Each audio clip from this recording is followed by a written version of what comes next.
અભ્યાસની ફી અંગે મોટા સમાચાર આવી રહ્યા છે। એબીવીપીએ ફીના નિર્ણય અંગે કર્યો છે મોટો દાવો। કાલ સાંજ સુધીમાં સરકાર સકારાત્મક નિર્ણય લઈ શકે છે। સરકાર સકારાત્મક નિર્ણય લેશે તેવી બાંહેધરી મળી છે તેવું એબીવીપીનું કહેવું છે। તો જીએમઈઆરએસના તોતિંગ ફી વધારા મામલે સરકાર લઈ શકે છે મહત્વનો નિર્ણય। એબીવીપીના આગેવાનોએ કરી ફી વધારો જે છે પાછો ખેંચવા સરકારને રજૂઆત કરી હતી અને જે અંગે હવે આવતીકાલ સાંજ સુધીમાં નિર્ણય આવી શકે છે। તો મેડિકલ અભ્યાસની ફી અંગે આ મોટા સમાચાર આવી રહ્યા છે। ફીમાં એબીવીપીએ ફીના નિર્ણય અંગે મોટો દાવો કર્યો છે કે કાલ સાંજ સુધીમાં કોઈ મોટો નિર્ણય આવી શકે છે। સરકાર સાથે પણ વિદ્યાર્થી પરિષદની વાતચીત ચાલુ છે। સરકાર દ્વારા અમને એવી બાંહેધરી આપવામાં આવી છે કે આવતીકાલ સાંજ સુધીમાં કોઈ પણ પ્રકારનો એક પોઝિટિવ નિર્ણય એ સરકાર દ્વારા લેવામાં આવશે। આ નિર્ણય એકવાર સરકાર દ્વારા ઘોષણા કરવામાં આવે એ પછી જો એમાં વિદ્યાર્થીઓને જો મૂંઝવણ હશે, જો વિદ્યાર્થીઓના કોઈ પ્રશ્ન હશે તો વિદ્યાર્થી પરિષદ એની આગળની રણનીતિ એ નિશ્ચિત રૂપે પછી અમદાવાદ શહેરમાં પણ રોગચાળો વકર્યો છે। શહેરમાં વરસાદના કારણે ઠેર ઠેર પાણી ભરાવાની સમસ્યાના કારણે મચ્છરોનો ઉપદ્રવ વધ્યો છે। શહેરમાં મચ્છરજન્ય અને પાણીજન્ય રોગના કેસમાં વધારો થયો છે। સોલા સિવિલ હોસ્પિટલમાં હાલ દર્દીઓથી આ હોસ્પિટલ ઉભરાઈ રહી છે। સોલા સિવિલમાં છેલ્લા એક સપ્તાહમાં 12,874 ઓપીડી નોંધાઈ છે। શહેરમાં ડેન્ગ્યુના કેસમાં પણ સતત વધારો થઈ રહ્યો છે। ડેન્ગ્યુના 230 શંકાસ્પદ કેસમાંથી 44 પોઝિટિવ આવ્યા છે, જ્યારે કે મેલેરિયાના 4 અને વાયરલ ઇન્ફેક્શનના પણ 1918 કેસ નોંધાયા છે। તો ઝાડા ઉલટીના 62 કેસ સામે આવ્યા છે। ચોમાસામાં લોકોને વિશેષ કાળજી રાખવા તબીબો સલાહ આપી રહ્યા છે। લોકોએ તકેદારી રાખવા માટે પોતાનું ઘરની આજુબાજુ સ્વચ્છતા જાળવી રાખવી જોઈએ, વારંવાર હાથ ધોવા જોઈએ,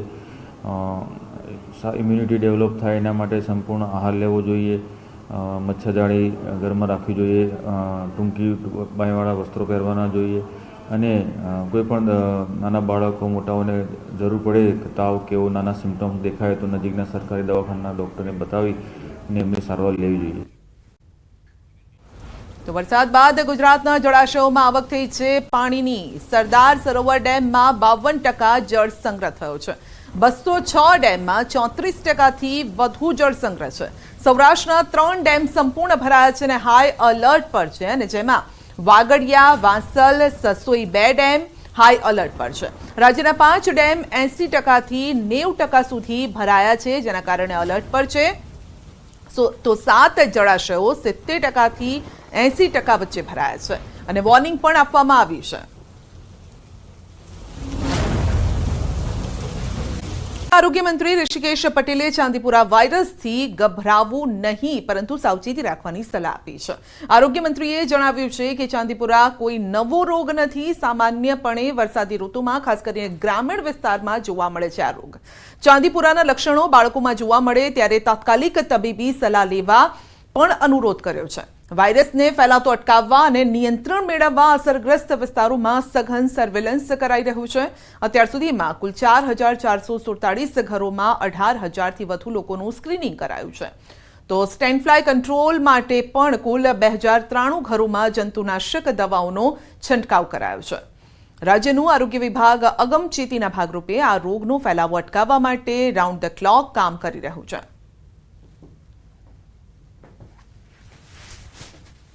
हमने यहाँ पर हमारे ज़िले में 50 टीमें बनाई है। 25 टीमें अभी भिलोड़ा और 25 टीमें मेघरज में कार्यरत है।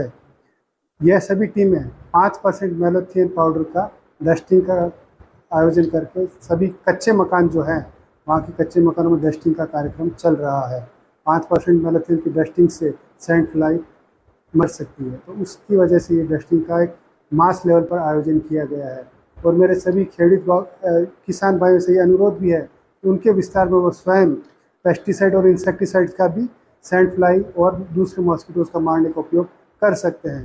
सभी बच्चों को पूरे कपड़े, लॉन्ग स्लीव्स के कपड़े, शर्ट पहनाने का, फुल पैंट्स पहनानी चाहिए ताकि कोई मॉस्किटोज चाहे वो सैंड फ्लाई हो या एडिस इजिप्टी हो या कुलेक्स मॉस्किटो, तो वहाँ उन सभी विस्तारों में सघन सर्विलेंस की कामगिरी अभी चल रही है और डस्टिंग की भी कामगिरी चल रही है। हाल में राज्य में આ રોગના કારણે મૃત્યુ થયા કે કેમ એ કહેવું જરા વહેલું કહેવાશે, પરંતુ પીડિયાટ્રિશિયનો માની રહ્યા છે કે આ લક્ષણો પ્રમાણે આ રોગ હોઈ શકે. આ વાયરસની ચકાસણી માટે આપણે નમૂનાઓને પૂના ખાતે મોકલ્યા છે. એનું પરિણામ આવેથી આપણને ખબર પડશે કે આ જે રોગ છે ચાંદીપુરમ છે કે બીજું. અત્યાર સુધીમાં 400થી વધુ ઘરોમાં અને 19,000 જેટલા લોકોનું આપણે સ્ક્રીનિંગ પર કરી ચૂક્યા છીએ. 2,000થી વધુ ઘરોમાં દવાઓનો છંટકાવ પણ જ્યાં આપણને આ કેસ મળ્યા ત્યાં આપણે કરી ચૂક્યા છીએ. આ રોગ ચેપી બિલકુલ નથી, ગભરાવાની જરૂર નથી, પણ સાવચેતી આપણે અચૂક રાખીએ એવી આપ સૌને મારી વિનંતી છે. તો રાજ્યમાં ચાંદીપુરા વાયરસનું નાના બાળકોમાં જોખમ વધ્યું છે. ચાંદીપુરા 9 મહિનાથી 14 વર્ષના બાળકોમાં થતો રોગ છે. મુખ્યત્વે મચ્છર અને માખીથી ફેલાય છે આ રોગ. ચાંદીપુરાના લક્ષણો તાવ, શરદી જેવા હોય છે, જેમાં કફ, શરદી, તાવ, માથું દુખવું જેવી ફરિયાદ રહે છે. સુલા સિવિલ હોસ્પિટલના પીડિયાટ્રિક વિભાગના તબીબ ડોક્ટર દીપ્તિબેન શાહ જણાવે છે કે આ વાયરસમાં ત્વરિત નિદાન અને સારવાર ખૂબ જ જરૂરી છે. યોગ્ય સારવાર ન મળે તો બાળકોને ખેંચ પણ આવતી હોય છે, જેથી તકેદારીના ભાગરૂપે સતત હાથ ધોતા રહેવું, ખોરાક અને પાણી ઢાંકીને રાખવા, ખાદ્ય પદાર્થોને ધોઈને જ ઉપયોગ કરવો જોઈએ. દરેક વાયરસ છે એ કોઈક વાહક થ્રુ ફેલાતો હોય છે. તો આ ચાંદીપુરા વાયરસ છે એના વાહકોમાં મોસ્કીટો છે, સેન્ડફ્લાય છે, એટલે માખી મચ્છરથી ફેલાતો હોય છે અને એ એમાંથી બાળકોમાં આમાં વાયરસને ટ્રાન્સફર કરતા હોય છે. સૌપ્રથમ તો ચોખ્ખાઈ જે આપણે કહીએ hygiene, so hand hygiene is must. હાથ ધોવા, વારંવાર હાથ ધોવા, જે આપણે બધા કોરોના વખતે ખૂબ સારું શીખી ગયા છીએ, પણ દરેક વખતે બહારથી આવ્યા પછી, જમતા પહેલાં, કુદરતી હાજતે ગયા પછી, સ્કૂલની અંદર પણ બાળકોએ હાથ ફ્રિકવન્ટલી ધોવાનું કરવું જોઈએ. અને પાણીના વાસણો છે કે જમવાના ખોરાક જે છે, રાંધેલો ખોરાક, એ બધું જ ઢાંકીને રાખવું જોઈએ. આ સિઝનમાં શાકભાજી, ફળો કે અન્ય કોઈ પણ ખાદ્ય સામગ્રી જે ધોઈ શકાતી હોય એને ધોઈ સાફ કરીને જ કન્ઝ્યુમ કરવી જોઈએ. આ નાના બચ્ચાઓમાં 9 મહિનાથી 14 વર્ષના બાળકોમાં થતો રોગ છે અને જેના સિમ્ટમ્સ છે એ જે સામાન્ય વાયરલ ઇન્ફેક્શનના હોય છે, જેવા કે કફ, કોલ્ડ અને ફીવર અને હેડેક, એ પ્રકારના જ હોય છે કે જેથી આસાનીથી ચૂકી જવાય એવા સિમ્ટમ્સ છે. પણ આવા જ્યારે પણ સિમ્ટમ્સ જણાય ત્યારે પેરેન્ટ્સે ડૉક્ટરને કન્સલ્ટ કરવું જોઈએ, બાળકોને ડૉક્ટર પાસે લઈ જવા જોઈએ, જે આગળ જતાં એની તપાસ અને સારવાર કરી શકે છે. એના લક્ષણોમાં શરદી, ખાંસી, ઇન્ફ્લુએન્ઝા લાઇક ઇલનેસ, એટલે જે આપણને મોટાભાગના શરદી અને ફ્લૂના ઇન્ફેક્શનથી જે થતું હોય છે એ પ્રકારનું હોય છે. પરંતુ આ બાળકોમાં ઘણીવાર પુષ્કળ પ્રમાણમાં હેડેક જોવા મળતો હોય છે કે સિવિયર, જે નાના બાળકોને માથાનો દુખાવો ન જોવા મળતો હોય, પરંતુ આ રોગમાં વધારે જોવા મળતો હોય છે. અને આગળ જતાં જો સારવાર ન થાય તો બાળકને ખેંચ પણ આવી શકે છે હોસ્પિટલ સુધી પહોંચતા પહેલાં.